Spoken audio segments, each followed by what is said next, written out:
Salam dəyərli dostlar, bu videoda mən sizə İtaliyada rentekara necə maşın götürüb gezə bilərsiniz, buna bağlı məlumat verəcəm. İlk növbədə sizin beynəlxalq sözlük vəsiqəniz olmalıdır. Məndə yoxdur, mən gəldim. Elə rentekarar var ki, onu tələb eləyir, eləsi var tələb eləmir, amma mütləq şəkildə olsa yaxşıdır. Mən dedim ki, bütün məsuliyyət məndədir, özüm götürdüm. Yolları çox rahatdır. Həqiqətən Bakıdan, yəni Azərbaycandan daha rahatdır burada maşın sürmək. Sözlər də bir-birini çox yaxşı başa düşürlər. Yol lazım olanda özləri verirlər. Yəni mən də yol lazım olur, özüm bunlara yol verirəm. Deməli, maşın götürməmişdən əvvəl türklərin İtaliyada maşın götürməklə bağlı, İtaliyada maşın sürməklə bağlı videolarına baxdım. Dəhşət çox qorxulu danışırlar. O qədər qorxulu danışırdılar ki, mən dedim yox, mən maşın sürə bilmərəm burada. Sonradan elə bil biz Balizano şəhərindən Dolomites'e gedirik. Orada da Dolomites dağlıq yerdir. Yəni siz qatar falan işləmir, avtobus falan çox çətindir. Siz maşın götürsəz daha səhvlidir. Taksi də təbii ki, səhv eləmir.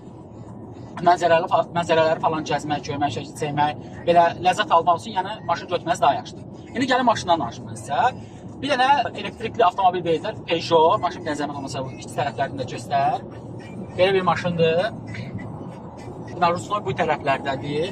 Başa birinci baxanda burada Ruşnoy axtarıram, yuxarıdadır, baxıyorum buradadır.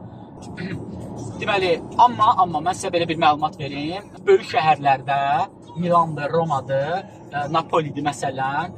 Yəni buralarda çox böyük parking problemi var. Yəni orada maşın sürmək mənə görə, yəni bəlkə sizə görə asan olar. Mənə görə biraz gözüm qorxdu, lap düzün deyəsə olsa Milandan gəlirik. Biraz qorxdum.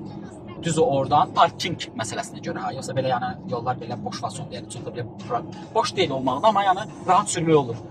Parking məsələsinə görə oralarda biraz çəkindim, amma belə kənar yollardan, məsələn Balizano, Dolomites kimi şəhərlərdə yəni çox asandır və yaxşı deyən ki, maşını götürdüm mən.